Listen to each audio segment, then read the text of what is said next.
Base sa Human Rights Council session ng United Nations noong May 2011, isa ng pangunahing karapatang pantao ang pagkakaroon ng internet access. Pero dito po sa Pilipinas na binansagan pa bilang social media capital of the world, tila nakapagtataka na ang resulta ng isang pag-aaral ay 2 sa kada 10 Pilipino lamang daw ang mayroong internet access sa bahay. May news to go si Trisha Zafra. Walang internet connection sa bahay si Mercy, isang college student.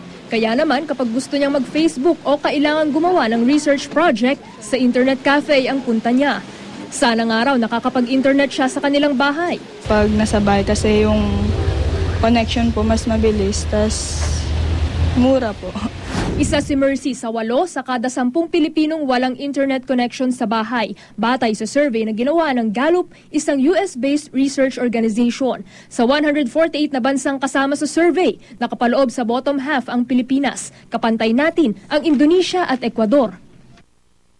Nanguna naman sa survey ang kapitbahay nating Singapore na 93% ang may home internet access. Kapantay niya ang Sweden. Tila nakapagtataka para sa isang bansang kilalang aktibo sa social media. Ayon sa Gallup, may kinalaman sa ekonomiya, edukasyon, worker productivity at civic engagement ng isang bansa ang pagkakaroon o kawalan ng home internet access.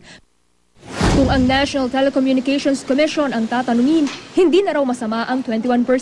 Pero sa taong ito, may mga proyektong tinatapos daw para sa internet connectivity infrastructure sa Pilipinas. Archipelago tayo, no? Mahirap talaga kasi 7,100 islands. Although itong Indonesia mas marami, more than 13,000 islands yan, no?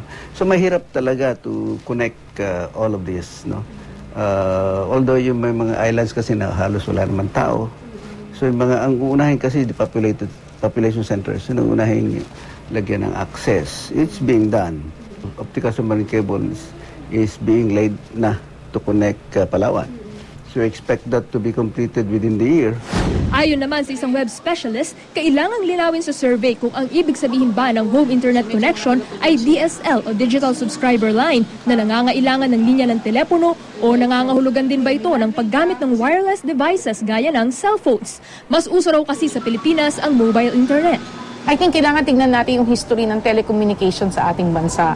Alam naman natin noon na parang pribileyo para magkaroon ka ng telepono sa bahay mo.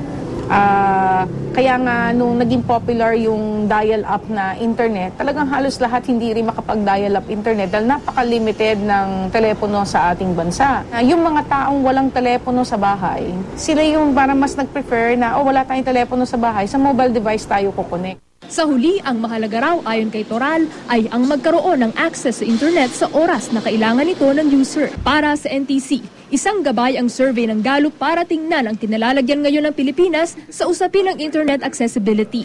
At malaki man daw ang magiging puhunan ng gobyerno para magkaroon ng internet access sa buong bansa, tiyak naman daw ang pag-unlad na ibabalik nito. Yung relationship between broadband penetration at saka economic gains, no? Yung economic growth is for every 10% yata, if I'm not mistaken, increase in broadband penetration, merong 1% increase in the GDP. Trisha Zafra, GMA News.